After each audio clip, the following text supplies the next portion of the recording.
মেয়েকে ডাকো। এতদিন ধরে এত চেষ্টা করলাম নিজেরে লুকিয়ে রাখার জন্য, পারলামই। আপনাদের জন্য বের হয়ে আসতেই হইল। হতাশ, খুবই হতাশ। মা, মেয়েগুলো কি বলে?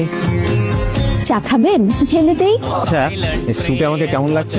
So beautiful, so elegant, just looking like আ ওয়াও। আচ্ছা, তুমি কি এর আগে কখনো প্রেম করেছো? কয়েকটা করেছি।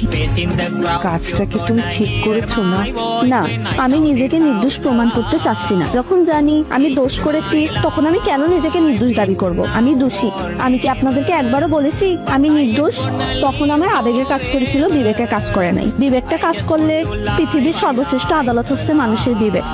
তখন যদি আমার বিবেকটাই কাজ করতো, তাহলে আমি এত বড় ফাঁকের মধ্যে জড়িয়ে যেতাম না। তুমি লেখাপড়া কি করেছো?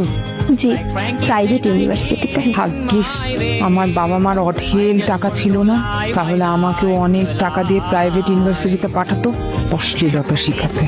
আচ্ছা মা, তুমি তো আমার ছেলেকে আগে দেখেছো, প্রথম দেখায় কেমন লেগেছে? আমি ওনাকে প্রথমবার যখন দেখেছি, আমি তো তখন পুরো কেঁদে দিয়েছিলাম।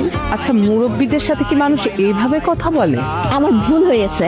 হ্যাঁ, হ্যাঁ, আমরা ক্ষমা করে দেন। কি মেরে বাবা, তুমি এখান থেকে যাও তো, আমি তোমার মুখও দেখতে চাই না। তাহলে কি অন্য কিছু দেখাবো?